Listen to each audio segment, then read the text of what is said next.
이 시간 우리 주시는 하나님의 말씀입니다. 신약 성경 마태복음 5장 1절에서 6절까지 말씀입니다. 예수께서 무리를 모시고 산에 올라가 앉으시니 제자들이 나온지라. 입을 열어 가르쳐 이르시되 심령이 가난한 자는 복이 있나니 천국이 그들의 것이며 애통하는 자는 복이 있나니 그들이 위로를 받을 것이며 온유한 자는 복이 있나니 그들이 땅을 기업으로 받을 것이며 의에 줄이고 목마른 자는 복이 있나니 그들이 배부를 것이며. 아멘. 지금 이 시대는 혼돈과 갈등과 불법이 난무하는 시대이기 때문에 우리는 모두가 예수님을 향해야 됩니다. 그리고 예수님을 깊이 생각하며 살아야 됩니다. 예수님의 인도를 받아야 됩니다. 예수님이 답입니다.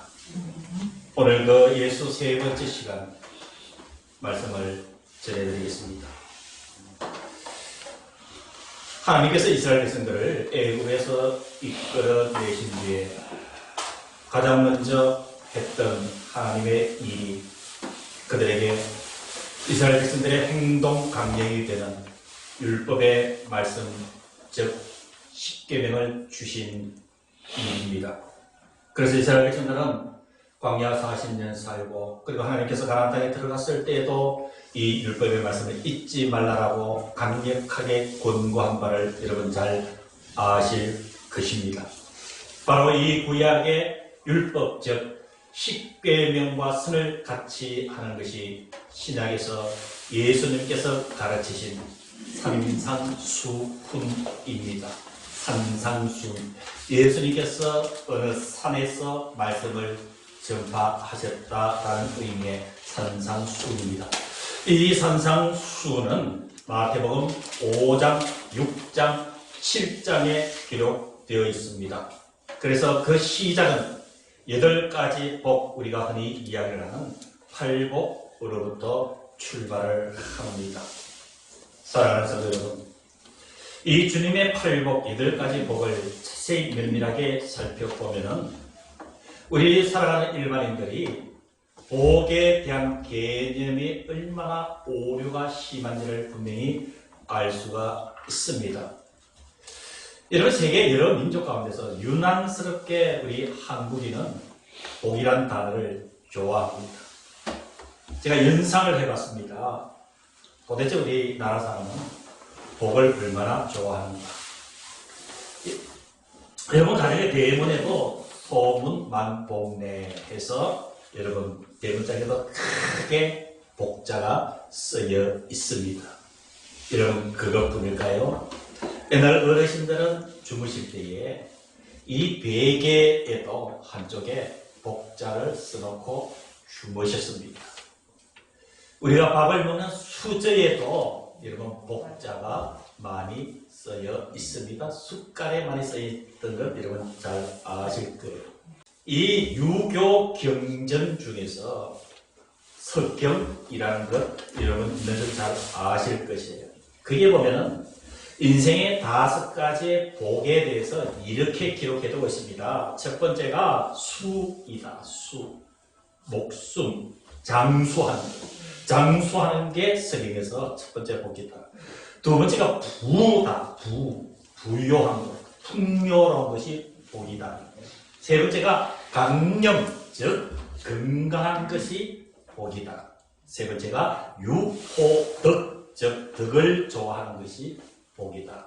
마지막 5번째가 고종명, 깨끗하게 죽음을 맞이하는 것이 복이다.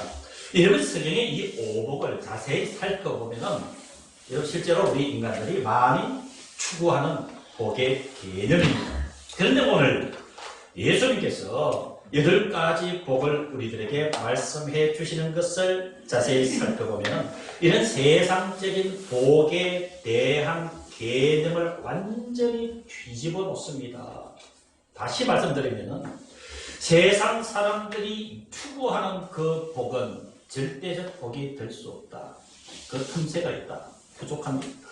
그래서 주님께서 산상수훈의 첫 번째 팔복을 통해서 이것이 진정한 복이다 라고 이야기를 해주고 있습니다. 그래서 예수 세 번째 시간에 8가지 복 가운데서 전반에 4가지 복을 살펴보면서 우리가 가지고 있는 복에 대한 오류가 수정되어서 여러분 진정한 복을 추구하며 나아가는 우리 교회 공동체가 되시기를 주님의 이름으로 기원합니다. 여러분 1절과 2절을 잘 보시기를 바랍니다. 팔복의 말씀을 직접 하시기 이전에 1절, 2절에 서론적으로 주님이 이렇게 말씀하십니다.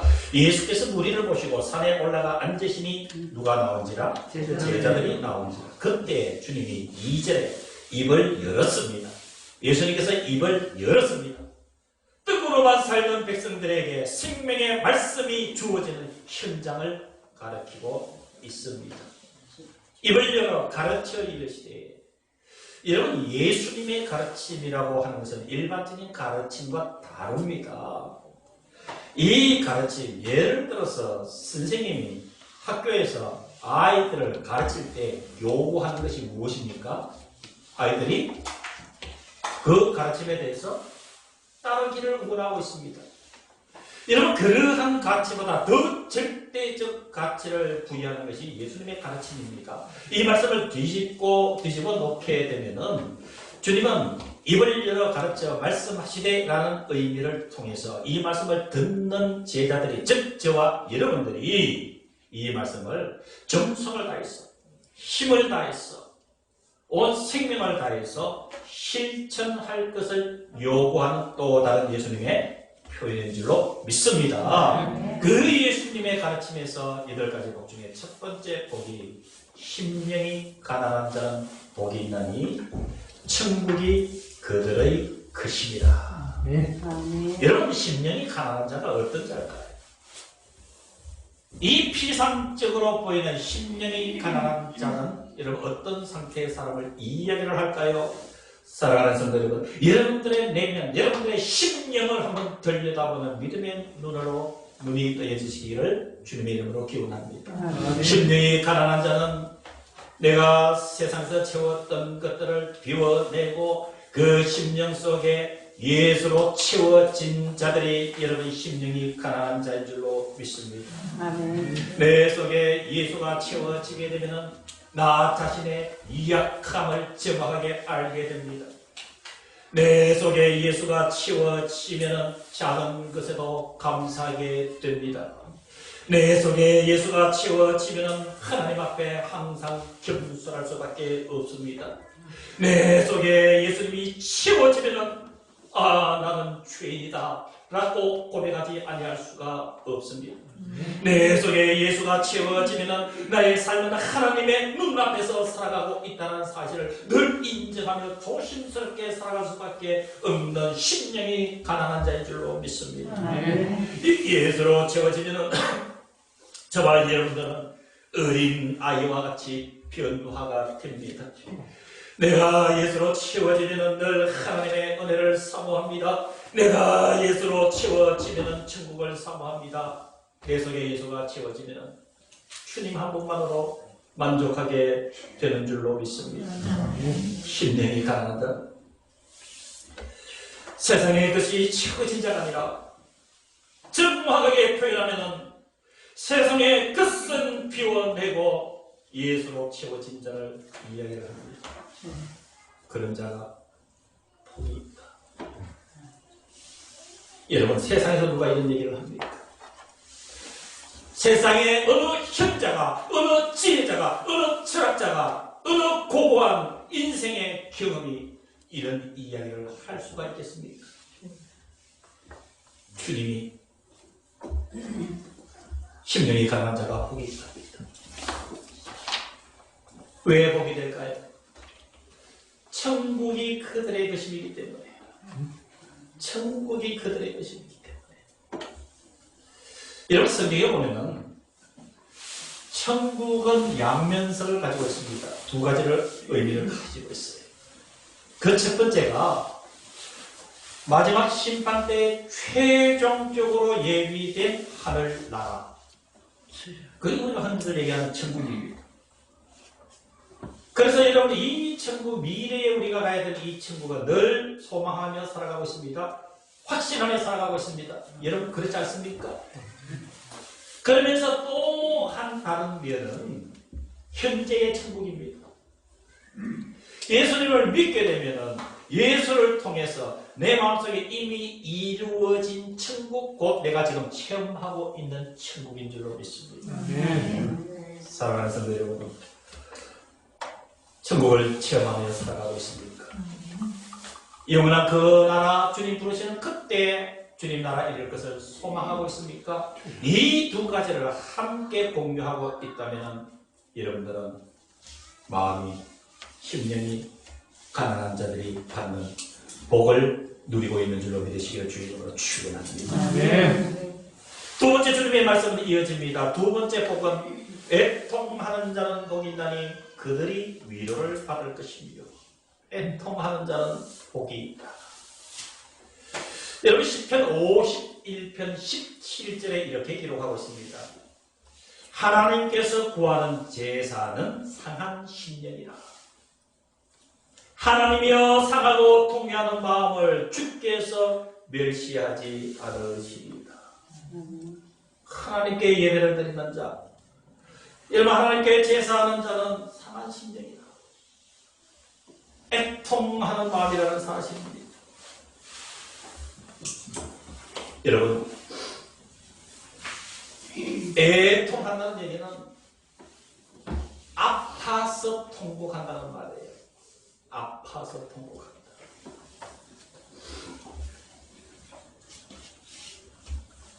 죄는 대못입니다. 죄는 대못이에요. 죄가 내 속에 들어온다는 얘기는 대못이 내 심령에 확 박힙니다. 과거에 제가 못에 찔려갔어요. 뒤꿈치에. 공사장에 이렇게 걷다가 이 강목이라 그러지요. 그게 못이 삐져나온 걸 못 보고 뒤꿈치로 뒤꿈치로 치마에 한 3cm 되는 삐져나온 못을 그대로 밟았는데 휙 하는 소리가 들리죠. 그냥 집에서 여러분 젊을 때니까 빨간약 있죠, 빨간약. 빨간약 그때는 만병통치약이었어요. 어디든지 바르면 나을 까진기 맞아요. 그걸 발랐어요. 발랐더니 그 안에서 골문 거예요. 일주일 지나서 병원에 갔더니 의사가 난리 난 거예요. 당신 죽으려고 한 적인 거예요. 발이 뒤꿈치가 더 죄는 이렇게 대못과 같은 거예요. 큰 대못이 내 심장에 확 찔려오면 그 죄의 영점 때문에 아픈 거예요. 그 아픔을 느끼고 아이고 하나님 살려주십시오. 제가 죽겠습니다 하는 그 마음이 애통합니다. 지은 죄 생각하니 영혼이 아파서 심령이 아파서 견딜 수가 없습니다. 약을 발라다 사람의 방법으로 해결해 보려고 해도 되지 않아요. 그래서 주님 앞에 무릎을 꿇고 밤이 새도록 울며불며 그 심령에 박혀있는 그 대못이라는 죄 때문에 생겨난 그 염증 때문에 그 고통 어떻게 할 수 없어. 빼고 싶은데 어떻게 할 수 없었어. 주님 저를 살려주세요. 이거 잘못했고 이거 잘못했고 하나님 이거 제가 잘못했어. 하나님 제발 저를 살려주세요. 그에 애통하는 것이 주님이 그 기도 들으십니다. 주님이 그 몫을 확 빼어주십니다. 확 빼어주십니다. 버리는 거예요. 주님이 빼내신 죄의 그 대못은 기억하지도 않는다고 주님 말씀하셨어요. 그거 빼고 나면은 이 고통의 여운이 남습니다. 저도 그렇더라고요. 세상에 뭐 상처 그거 빼고 나니까요. 막 골마서 치료를 하는데 오래 걸려요. 여러분 사죄를 잘 하십시오. 애통하는 자를 복이 있나니 그들이 위로를 받을 것이며 위로하다는 뜻은 두 가지의 단어의 합성입니다. 곁으로 또 하나의 뜻은 부르다는 뜻입니다. 합치면 무슨 말이에요? 곁으로 불러주신다. 누가 누구를 부르신다? 주님이 나를 불러주시는 그게 위로예요. 자, 주님이 죄의 옷을 확 빼내고 나니까 저와 여러분들 속에 그 뭐가 남아있는데요? 완전히 떡여고 골막 틀어져 있지 않습니까? 그거를 예수님의 십자가의 손으로 어루만지고 그 죄의 흔적으로 인해서 아픈 우리의 영혼과 육신을 주님께서 어루만져 주셔서 새살이 돋게 나게 해주시는 그게 위로예요. 아멘. 여러분, 죄 때문에 밤새워 애통하고 난 뒤에 여러분의 마음이 어떻습니까? 주님 앞에 시큰고 불고 내 죄 모든 것 다 내려놓고 주님이 죄의 대못을 확 뽑아냈을 때 이런 그 마음이 어떻습니까? 얼마나 시원하고 그때는요 눈물을 흘리면서 웃어요. 엉엉 울고 눈이 퉁퉁 부어서 눈물자국이 뚝뚝 있어서 웃어요. 왜요? 주님의 위로가 있기 때문에. 그 위로가 있기 때문에. 이런 상태가 복이다 이 말입니다. 이 복이 여러분들 삶에 가득하시기를 주님의 이름으로 축복합니다. 세 번째는 온유한 자는 복이 있나니 그들이 땅을 기업으로 받을 것이며 온유한 자. 이 말씀은 시편 37편 11절을 예수님이 가져오셨어요. 시편 37편 11절에 온유한 자들은 땅을 차지하며 풍성한 화평으로 즐거워하리로다 라고 말씀을 하고 있습니다. 여러분, 온유하다는 단어의 의미는 온화하고 부드러운 마음이에요. 온화하고 부드러운 마음. 여러분, 사람과 대화를 해보면 느낌이라는 게 있어요. 느낌이라는 게. 같은 말인데 날이 서 있었어. 듣는 이가 상처를 입어. 큰 복 있는 사람은 아니라고.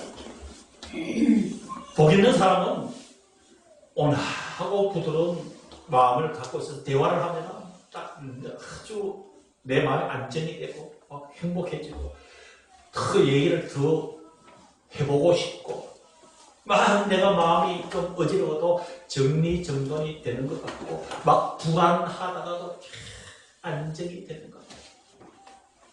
이런 온유한 자 그 심성을 가지고 있으면 복이 있다고 했습니다. 그런데 여러분 중요한 것은 여기서 두 가지 문제가 있습니다. 첫 번째 문제는 온화하고 부드러운 마음은 여러분 세상의 어떤 연단과 습득으로 인해서 절대적으로 이루어지는 가치가 아니라는 얘기예요. 철학을 많이 하면 말하는 게 고상합니다. 학문이 많으면 여러분 이야기하는 게 조리가 있습니다. 고생을 많이 한 사람들은 대화의 깊이가 있어요. 그게 복이라는 얘기가 아니에요. 온유한 자는 복음으로 심령이 다져진 자를 이야기를 합니다. 성령의 감동이 되어서 표현되는 자기 의식을 온유한 자라고 이야기를 합니다. 생각하는 것도 복음에 의해서 다져지고 생각하는 것도 복음의 여과가 되고 그리고 거기에서 나오는 말도 언어도 성품도 복음과 성령에 의해서 한번 걸러져서 나오는 그 상태가 여러분 온화하고 부드러운 마음 즉 온유한 자라고 이야기합니다. 내 심령에 칼날이 있다면 제거해야 됩니다. 내 말에 내 삶의 모습에 칼날이 있다면 나도 다치고 상대도 다칩니다. 이걸 제거해야 됩니다. 주님의 손으로 나를 다듬어 주옵소서. 여러분 매우 중요한 청원입니다. 주님, 주님의 손으로, 주님의 복음으로, 주의 영으로 나를 다듬어 주시고 대화할 때마다 상대방이 희망을 가지게 하시고 주님의 따뜻함을 느끼게 하시고 나로 인해서 희망을 누리게 하옵소서. 이런 자가 복이 있는데 5절 뒷부분에 그들이 땅을 기업으로 받을 것이며 땅을 기업으로 받을 것이며 땅을 기업으로 받는다는 것은 두 가지 의미가 있습니다. 첫 번째는 여러분 잘 아시다시피 실제적으로 새하늘과 새 땅을 이야기를 합니다. 하나님께서 새로 창조하신 새하늘과 새 땅, 예수 믿는 자들이 주님과 함께 영원히 사는 그곳. 여러분 이것이 땅이라는 첫 번째 개념입니다. 두 번째 개념은 실제적인 땅을 이야기합니다. 그러니까 우리가 살 수 있는 뭐 장막 땅덩어리 이걸 얘기하는 것이 아니라 예를 들면 이렇습니다. 하나님께서 이스라엘 백성들을 가나안 땅으로 이끌어갈 때에 그들에게 주신 목적이 이 이상 꿈이 뭐냐면은 내가 지시할 그 땅으로 가라 아브라함에게 했죠. 그 땅을 너에게 주겠다 그랬어요. 그게 지금 12지파가 모여서 구성된 이스라엘 땅입니다. 엄청난 강대국들이 이스라엘 그 땅을 집어삼키려고 해도 여러분 이스라엘 그 땅 한 치도 빼앗기지 않았어요. 왜 그럴까요? 하나님께서 그 땅을 주셨기 때문에 그 주인은 하나님이세요. 그 땅을 이루고 사는 사랑하는 성도 여러분, 온유한 그들은 땅을 차지하며 풍성한 화평으로 즐거워하리로다. 마지막 네 번째는 6절입니다. 네 번째 부분. 의에 줄이고 목마른 자는 복이 있나니 그들이 배부를 것이며 의에 줄이고 목마른 자는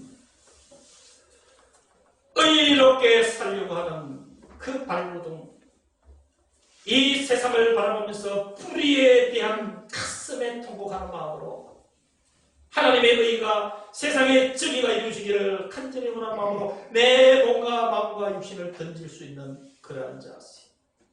하나님의 정의가 이 땅에 실현되기를 바라는 그 목마름이 여러분 의에 줄이고 목마른 자인 줄로 믿습니다. 이것도 두 가지입니다. 첫 번째는 하나님의 정의가 이루어지기를 원하는 갈망입니다. 하나님의 정의가. 그 다음에 두 번째는 여러분 마태복음 6장 33절에 보면 그런즉 너희는 먼저 그의 나라와 그의 의를 구하라고 했어요. 그리하면 이 모든 것을 너희에게 더하시리라. 주님 말씀하시지 않습니까? 사랑하는 성도 여러분, 저와 여러분들 지금 살아있습니다. 그리고 저와 여러분들 예수를 믿는 사람들입니다. 저와 여러분들은 새 생명을 얻어 살아가는 사람입니다. 저와 여러분들의 삶의 중요한 가치는 의롭게 살아야 됩니다. 의롭게. 여러분 그래서 마태복음 6장 33절에 먼저 그의 나라와 그의 의를 구하라는 의미, 그리고 오늘 본문에서 의에 줄이고 목마른 자는 복이 있다는 의미, 그 의를 여러분 이 설교 시간과 성경 공부 시간에 너무도 많이 반복해서 여러분들에게 말씀드렸습니다. 여러분 우리가 의롭게 살아간다는 얘기는 하나님과의 관계를 잘 유지하는 일인 줄로 믿습니다. 관계 유지가 여러분 의입니다. 하나님 우리를 사랑하시면 우리가 하나님을 경배하고 사는 이 관계가 유지되는 것이 여러분 의롭게 사는 것이 그게 성경의 의미예요. 내가 어디 의롭게 산다? 교통법규 잘 지킨다? 가난한 사람 도와준다? 그리고 불의를 보고 참지 못하고 욱한다? 이런 것은 의로움을 가지고 있는 자들이 나타나는 생활 양식이에요. 그 자체가 의가 아니에요. 의는 하나님의 관계가, 하나님과 나의 관계가 잘 유지되는 거예요. 하나님은 변치 않습니다. 위에서 아래로 하나님은 우리를 창조하시고 우리를 사랑하셔요. 이거 변하지 않아요. 아멘. 그러나 하나님이 원하시는 것은 우리는 그러하기 때문에 그 하나님의 사랑을 믿고 하나님을 경배하고 하나님을 사랑하고 하나님을 섬기도록 사는 것, 이 관계가 잘 유지되는 것이 의고 이 관계가 깨어지는 것이 불이라고 성경에 이야기합니다. 그게 불이에요. 불의하기 때문에 죄를 짓게 되는 거예요. 불의하기 때문에 잘못 살게 되는 거예요. 의의 저희가 마련하는 복이 있다고요. 그들이 배부를 것입니다. 사랑하는 성도 여러분, 우리 한번 솔직해지자고요. 음식만 취해서 배부를 수 있습니까? 영양제 아무리 먹는다 해서 이런 배부를 수 있습니까? 산의 집이 다 먹는다고 해서 배부를 수 있습니까? 몇 주 전에도 말씀드렸지 않습니까? 우리 속에는 이 시장지를 메꿀 수 없는 부분이 있습니다. 그거 메꿔지지 않으면 배부를 수가 없습니다. 한 그릇 못 먹어서 배고픔보다 내 영적 크기가 있다면 그 배고픔은 견딜 수가 없는 일입니다. 하나님과의 관계가 잘 유지되면 그들이 배부를 것이며 평안으로 배가 불러집니다. 아멘. 주님의 진리로 배가 불러집니다. 아멘. 주님께서 주시는 그 꿈틀거리는 사랑이 에너지가 되고 나의 힘이 되는 것입니다. 아멘. 여러분, 여러분들에게 묻겠습니다. 어느 것을 더 원하십니까? 세상의 것으로 배를 채우기 위한 그 가치가 더 중요합니까? 아니면 하나님과의 관계가 잘 유지하며 살 때에 하나님께서 우리의 삶에 평안을 주시고 만족을 주시는 그 배부름, 그리고 우리가 정상적으로 세상을 살아가면서 섭취하는 그 음식물들, 그리고 영양의 물질이 그게 아름답게 잘 믹스될 때의 완벽한 배부름이 거기에 있는 줄로 믿습니다. 아멘. 오늘 말씀의 결론을 내립니다. 성경은 주님의 이 가르침을 통해서 저와 여러분들에게 질문하고 있습니다. 여러분 영의 눈을 분명히 뜨시고 마음을 고추어 세워서 오늘 주님께서 저와 여러분들에게 주시는 질문을 들으시고 우리는 삶으로 답을 해야 됩니다. 나는 심령이 가난한 사람인가? 나는 애통하는 자인가? 나는 온유한 사람인가? 나는 무엇에 줄여 있는가? 질문하고 있습니다. 그 대답은 우리의 삶으로 이제 보여줘야 될 우리의 몫인 것입니다. 기도하겠습니다. 이제는 우리 주 예수 그리스도의 은혜와 하나님의 크신 그 사랑하심과 성령님의 교통하심이 예배를 드린 사랑하는 모든 성도들과 영상에서 가정에서 외국에서 우리와 함께 예배자로 세워주신 모든 성도들의 머리 위에 이들의 심령과 이들의 영혼과 이들의 생명과 이들의 가정 속에 주님의 몸된 이 교회 위에 이제부터 영원까지 함께 하시기를 간절히 축원하옵나이다. 아멘.